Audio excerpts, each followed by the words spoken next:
kesempatan ingin mengingatkan bahwa secara hukum pemerintah kita masih pemerintah Republik Indonesia. Secara politik ya memang mereka masih dipilih secara demokratis oleh warga negara Indonesia. Tapi secara sosiologis ada impossible hand yang mengendalikan jalannya pemerintahan dan kekuasaan politik di Republik ini. Ya, kita nggak tahu apa itu, tapi yang kita khawatir adalah munculnya kembali tanda-tanda kebangkitan PKI. Saya guru sejarah 12 tahun. Ya, penatar P4 saya 10 tahun. Saya peserta terbaik 1 penataran P4 tingkat nasional angkatan kelima di Sumatera Utara. Dia terbaik 1. Kenapa? Karena saya bisa menjelaskan Pancasila itu dengan data sejarah. Nah, kenapa saya yang khawatir adalah kebangkitan PKI? Begini, dulu ketika PKI akan bangkit, kondisi yang terjadi sama seperti sekarang. Harga-harga kebutuhan begitu mahal. Dan kesempatan bekerja begitu sulit. Apa yang terjadi kalau kerja sulit, kebutuhan mahal? Orang nekat, orang galau. Situasi ini sangat subur untuk diprovokasi ke arah kepentingan sang provokator. Ya, jadi waktu tahun 64 menjelang 65 seperti ini. Sekarang juga berulang. Saya khawatir ini dilakukan oleh kelompok yang sama, PKI. Karena orang yang kesulitan, orang galau itu sulit untuk disatukan. Seperti daun kering, nggak bisa diikat. Yang susah, yang paling mudah dibakar, diprovokasi. Nah, ini kondisi yang memang mereka ciptakan. Jadi penguasaan ekonomi di segala sektor. Kita terkejut ketika Bank Dunia mengeluarkan data. Perekonomian Indonesia hari ini hanya berada di tangan 10 jari dari 2 tangan manusia. Jadi mungkin 9 naga tambah 1, kita nggak tahu. Seperti itu. Nah, ini kan mereka bisa men-setting apa saja.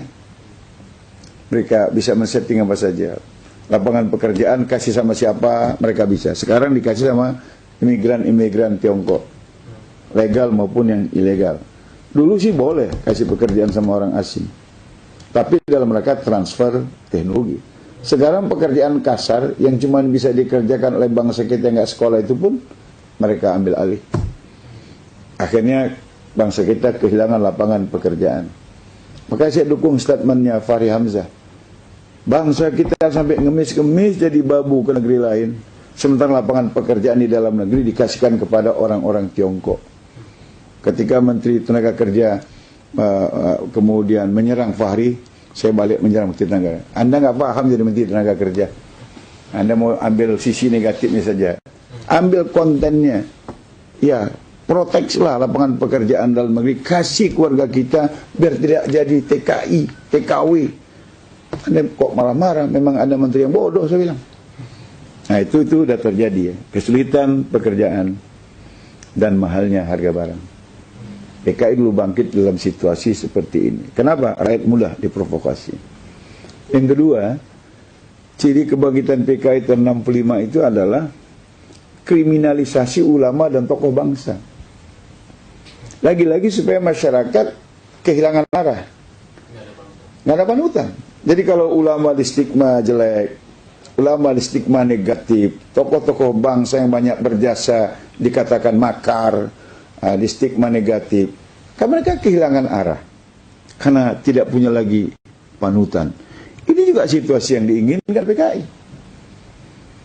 Kemudian pada masa lalu juga ada pendataan ulama, terutama di Pulau Jawa.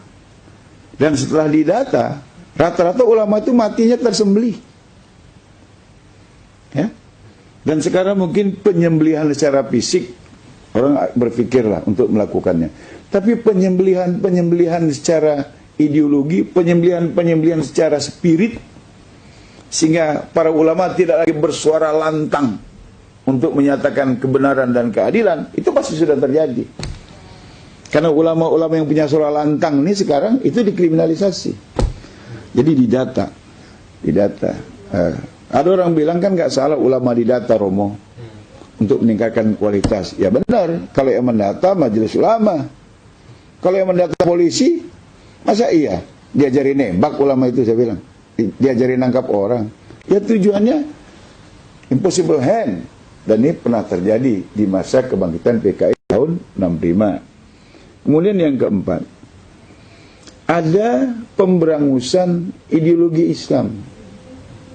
Ya, kita ingat dulu dalam sejarah, karena saya guru sejarah, pernah menceritakannya kepada mahasiswa saya, kepada murid saya. Seorang guru masuk ke dalam kelas, menyuruh murid-muridnya pinjam mata, menadahkan tangan. Ibu guru kasih kami pensil. Maka anak-anak itu melakukannya. Ibu guru kasih kami pensil. Gurunya bagi-bagi pensil. Udah, buka mata katanya. Buka mata. Ada pensilnya? Ada. Berarti ibu guru ada. Betul anak-anak? Betul. Sekarang pensilnya taruh lagi di laci. Tadahkan tangan lagi, biar dapat pensil lagi. Mintanya sama Allah katanya. Pejam mata, ya Allah kasih kami pensil. Anak-anak bilang, ya Allah kasih kami pensil. Nggak ada toh pensilnya? Ada pensilnya anak-anak? Nggak ada. Berarti Tuhan nggak ada. Kata. Dan itu sudah terjadi lagi. Kan ada di YouTube. Seorang pemuda mengatakan, asyhadu la ilaha illallah sallallahu Muhammad Rasulullah, itu artinya aku bersaksi tiada Tuhan selain Allah, aku bersaksi Muhammad adalah Rasul utusan Allah. Saya tanya, bersaksi di pengadilan syaratnya apa? Mengalami, mendengar, atau melihat. Nah, sekarang saya tanya, kalian ngalami nggak bersama dengan Tuhan dan Rasul? Mendengar nggak dia berfirman? Hah? Enggak kan? Mengetahui nggak? Enggak. Ngapain kalian bersahadat? Itu sudah ada di YouTube. Dan itu pasti orang komunis. Dan lebih dahsyat, tokoh nasional, mantan presiden lagi. Dalam hari ulang tahun partai yang dipimpinnya. Kemudian dengan lantang mengatakan bahwa jangan menganut ideologi tertutup. Apalagi sampai percaya pada akhirat. Akhirat itu ramalan masa depan. Pertanyaannya, apa udah ada orang yang pulang dari akhirat? Begitu? Kan sama ini. Pemberangusan. Ya, pemberangusan ideologi keislaman. Baru dituduh intoleran, baru dituduh ideologi tertutup, dan lain sebagainya. Itu sudah terjadi. Kemudian yang kelima, mata uang Republik tahun 64 itu lambangnya Palu Arit. Dan Palu Arit berkibar di mana-mana. Sekarang itu juga sudah terjadi. Bendera Palu Arit di mana-mana, baju Palu Arit sudah dipakai orang. Aku bangga jadi anak PKI sudah ditulis orang. Dan uang baru, pecahan 5.000, 10.000, 20.000, 50.000, 100.000, bacaan BI dengan cat yang terputus-putus. Kalau kita rekonstruksi, ya memang Palu Arit lagi. Lengkap ya, lengkap itu sudah